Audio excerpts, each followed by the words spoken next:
Hello students, आपका स्वागत है फिर से एक नए वन शॉट में। जो वन शॉट की जो सीरीज चल रही है जिसमें कि हमारा पहला चैप्टर हो चुका है रियल नंबर्स। ठीक है, तो हम लोग आज पढ़ते हैं। आज हम लोग पढ़ना है दूसरा चैप्टर पॉलिनोमियल्स, मतलब कि बहुपद। ठीक है, इसमें हम लोग सारी चीज़ें पढ़ेंगे, ज़्यादा डीपली जाएंगे नहीं। जितना एग्जाम में आना है उसी हिसाब से हम लोग पढ़ेंगे। ठीक है, तो चलिए स्टार्ट करते हैं चैप्टर नंबर 2 पॉलिनोमियल्स। ठीक, पॉलिनोमियल्स हम लोग सबसे पहले जो पढ़ना है वो क्या पढ़ना है, वेरिएबल्स एंड कांस्टेंट्स। तो अब जानते हैं कि वेरिएबल क्या होता है एंड कांस्टेंट क्या होता है। वेरिएबल मतलब कि वेरी मतलब जो वैल्यू बार बार वेरी होती रहे, चेंज होती रहे। मतलब कि वेरी मतलब क्या होता है, जो स्मॉल अल्फाबेट होते हैं। क्या होते हैं? Small alphabet. जैसे कि हो गया X, Y, Z, P, Q, R. ये क्या होते हैं? ये वेरिएबल्स होते हैं। ठीक है, यानी कि ये इनकी वैल्यू क्या होती है? इनकी वैल्यू हम लोगों को पता होती है। यानी कि इनकी वैल्यू क्या होती है? इनकी वैल्यू हम लोगों को पता होती है। ठीक, नॉन वैल्यू। ठीक, और इनकी वैल्यू क्या होती रहती है? चेंज होती रहती है। पी जैसे कि यहाँ पे आ गया, क्या मैंने मान लिया की वैल्यू क्या है कि अगर x को बराबर 1 मान लिया। ठीक है, अगर x क्या मान लिया, 2 मान लेंगे तो 2 हो जाएगा। -3 मानेंगे -3 हो जाएगा। -5 मान लेंगे -5 हो जाएगा। तो क्या होता है कि जो वेरिएबल्स होते हैं, वेरिएबल्स की जो वैल्यू होती है वो चेंज होती रहती है और वेरिएबल्स की वैल्यू हम लोगों को पता होती है। ठीक है, मतलब कि चेंज होती रहती है। ठीक है, वेरिएबल्स जान गए। अब क्या होता है? कांस्टेंट। तो जो कांस्टेंट होता है, कांस्टेंट, इसकी वैल्यू क्या होती है? कांस्टेंट। तो कांस्टेंट की वैल्यू क्या होती है? ये फिक्स्ड वैल्यू होती है। क्या होती है? ये फिक्स्ड वैल्यू होती है। ठीक है, कांस्टेंट की वैल्यू क्या होगी? एक फिक्स्ड वैल्यू होगी। मतलब कि यहाँ पे अगर कांस्टेंट अगर 2 मान लिया तो 2 है, 3 है दिया गया तो 3 होगा, -4 होगा तो -4 होगा, -1 होगा तो -1 होगा, ऐसे ही। तो कांस्टेंट की जो वैल्यू होती है वो क्या होती है? फिक्स्ड वैल्यू होती है। जैसे कि 1 2 3 डैट, मतलब कुछ भी दे सकते हैं, उस हिसाब से कांस्टेंट की वैल्यू जो फिक्स होती है। वेरिएबल्स का मतलब क्या होता है? जो स्मॉल अल्फाबेट होते हैं, जैसे कि X, Y, Z, P, Q, R, जितने भी होते हैं वो क्या होते हैं? वेरिएबल्स होते हैं। ठीक है, यानी कि जो वेरी करते रहते हैं, मतलब चेंज होते रहते हैं। वो क्या होती है? वैल्यू क्या होती है? चेंज होती रहती है। और वैल्यू क्या होती है? हम लोगों को वैल्यू पता होती है। ठीक है, इतना समझ में आ गया। चलिए आगे चलते हैं। हाँ, तो क्या जान लेते हैं इसमें जानते हैं अलजेब्रिक एक्सप्रेशन क्या होता है। अलजेब्रिक एक्सप्रेशन क्या होता है? Combination of terms using plus और माइनस। जैसे कि अब टर्म्स क्या होता है? टर्म्स यहाँ बोले जाए वेरिएबल, एक वेरिएबल क्या होगा? एक टर्म्स होगा। ठीक है, कांस्टेंट ये क्या होगा? ये भी एक टर्म्स है। ठीक है, वेरिएबल इनटू कांस्टेंट कर देंगे, ये भी एक टर्म्स होगा। ठीक, जैसे कि कांस्टेंट इनटू वेरिएबल कर देंगे तो ये भी एक टर्म्स बनेगा। ठीक, यहाँ पे मैं तुम्हें एक इक्वेशन लिखता हूं, जैसे लिख दिया 2x minus 3y, 2x minus 3y plus 1। ठीक है, 2x minus 3y, 2x minus 3y plus 1। ये क्या होगी? ये क्या है? ये एक अलजेब्रिक एक्सप्रेशन है।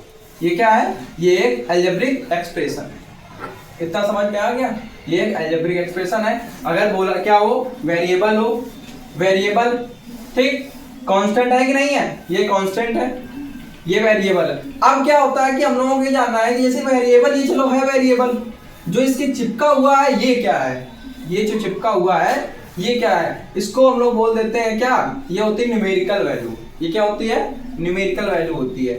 ये होती है न्यूमेरिकल वैल्यू। ठीक, जो वेरिएबल के चिपका हुआ होता है उसको बोलते हैं न्यूमेरिकल वैल्यू। ठीक है, न्यूमेरिकल वैल्यू। और इसी को क्या बोलते हैं? ये होता है क्या? कोएफिशिएंट। क्या होता है ये? कोएफिशिएंट। ठीक है, कोएफिशिएंट, इसी को हम लोग कोएफिशिएंट बोलते हैं। और ये क्या होती है? Numerical value. न्यूमेरिकल वैल्यू क्या होती है? That is the coefficient. ठीक है, इतना समझ में आ गया। अब आगे हम लोग देखते हैं पॉलिनोमियल क्या होता है। पॉलिनोमियल होता है special form of algebraic expression in which has whole numbers as its power. मतलब कि special form of algebraic expression, algebraic expression की स्पेशल फॉर्म एंड उसकी जो पावर में क्या होगा? इसमें क्या बोला गया? इट्स पावर क्या है? Whole numbers. जैसे कि एक वेरिएबल दिया हो, क्या दिया हो? एक वेरिएबल दिया हो, ठीक है, ठीक, इसकी पावर में क्या बोला जा रहा है, इसकी पावर में क्या हो, एक होल नंबर्स, क्या हो, होल नंबर्स हो। मतलब कि होल नंबर्स क्या होते हैं, 0 से 1 2 दैट इज इनफिनाइट तक, ये क्या होते हैं, इट्स अ होल नंबर। ठीक है, ये है होल नंबर्स हैं। होल नंबर्स यानी वेरिएबल की पावर में क्या हो, होल नंबर्स हो, तब क्या होगा, एक पॉलिनोमियल्स होगा। मतलब कि अगर इसकी पावर मैंने लिख दिया, एक वेरिएबल है मान लो x ले लिया, ठीक है, x की पावर में अगर लिख दिया माइनस का 1/2, तो क्या ये एक पॉलिनोमियल्स होगा, बिल्कुल नहीं होगा। अगर इसकी पावर में लिख दिया 2, क्या ये पॉलिनोमियल्स है, बिल्कुल है, सही बात। अगर इसकी पावर में लिख दिया 0, तो क्या पॉलिनोमियल्स है, बिल्कुल है। क्यों, क्या बोला गया है, वेरिएबल की पावर में होल नंबर हो। होल नंबर कहां से होते हैं, 0 से लेकर इनफिनाइट तक होते हैं। मतलब कि अगर वेरिएबल की पावर में 0 है तो ये पॉलिनोमियल होगा, अगर वेरिएबल की पावर में 1/2 है तो ये पॉलिनोमियल नहीं होगा, क्योंकि होल नंबर्स होना चाहिए। पॉलिनोमियल समझ में आ गया। अब आगे देखते हैं। सो ये कुछ क्या दी गई हैं, कुछ इक्वेशन दी गई हैं, तो बताना कि इसमें कि ये पॉलिनोमियल्स है या नहीं है। ठीक है, तो मैंने भी क्या बताया था, 0 एक पॉलिनोमियल्स है। ठीक है, x 3x minus Y, 3x minus Y, इनकी पावर में क्या है, 1 है कि नहीं है, यानी ये पॉलिनोमियल है। ठीक है, 16x की power cube 16x cube minus 16x की पावर माइनस y की पावर माइनस 3, तब ये -3 आ गया, ये एक होल नंबर तो है नहीं, यानी कि एक पॉलिनोमियल नहीं होगा। यहाँ 4√x लिखा है, क्या लिखा है ये, 4√x। मतलब कि अगर इसको लिखें तो ऐसे लिख सकते हैं, 4 की पावर x की पावर माइनस का x पावर 1/2, x की पावर 1/2, ये क्या होल नंबर्स है, नहीं है, यानी ये क्या होगा, एक पॉलिनोमियल नहीं होगा। इसमें देखा जाए तो ये भी एक पॉलिनोमियल नहीं है, क्योंकि अगर इसको ऐसे लिखेंगे तो -1 हो जाएगा इसकी पावर में, जब इसको डिनोमिनेटर से न्यूमरेटर में लाएंगे, माइनस का 3 चल रहा है, ये पॉलिनोमियल नहीं है। इतना समझ में आ गया है। इसमें क्या बोल रहा है, डिग्री ऑफ पॉलिनोमियल्स। तो डिग्री ऑफ पॉलिनोमियल्स क्या होता है, डिग्री ऑफ पॉलिनोमियल्स होता है कि वेरिएबल की पावर में वेरिएबल की हाईएस्ट पावर जो होती है, वेरिएबल की जो हाईएस्ट पावर होती है, वेरिएबल की हाईएस्ट पावर क्या होती है, वही डिग्री होती है। क्या होती है, वही डिग्री होती है, वही डिग्री होती है। जैसे कि यहां, जैसे ये आ गया x² माइनस वाई, ठीक है, तो इसकी क्या बोला गया है, वेरिएबल की हाईएस्ट पावर, इसकी हाईएस्ट पावर क्या है, 2 है, यानी इसकी जो डिग्री होगी, जो इसकी डिग्री होगी वो कितनी होगी, वो 2 होगी।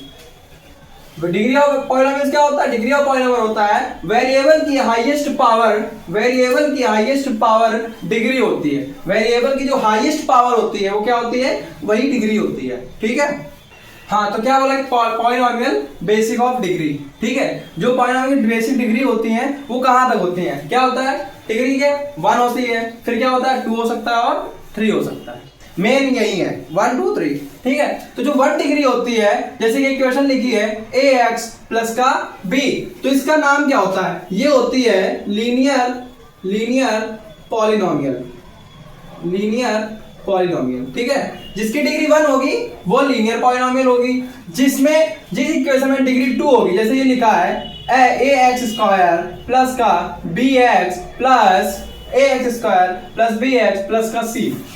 ठीक है, ax² bx प्लस का c।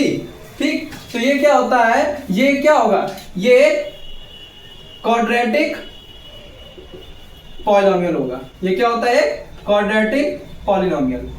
ठीक है, जिस इक्वेशन यानी जिसकी जो हाईएस्ट पावर क्या हो, 2 हो, वो क्या होता है, क्वाड्रेटिक पॉलिनोमियल होता है। जिसकी हाईएस्ट पावर क्या हो, 1 हो, वो लीनियर पॉलिनोमियल होता है। अब आते हैं जिसकी हाईएस्ट पावर 3 हो, जैसे यहां पे लिखा हो ax³ प्लस bx² प्लस का cx plus d equals to. ठीक, जिसकी हाईएस्ट पावर क्या हो, 3 हो, उसको क्या बोल देते हैं, क्यूबिक पॉलिनोमियल, क्यूबिक पॉलिनोमियल। वो क्या होती है, क्यूबिक पॉलिनोमियल। इतना समझ में आ गया।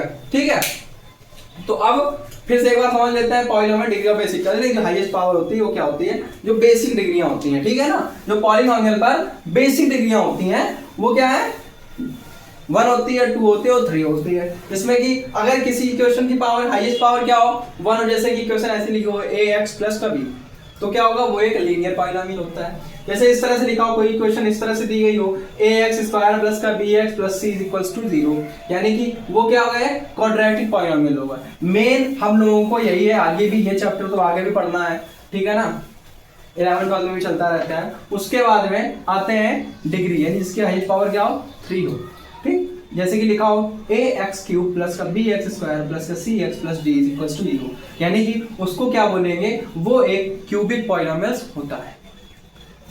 डिग्री समझ में आ गया, एक बार देख लो, ठीक है।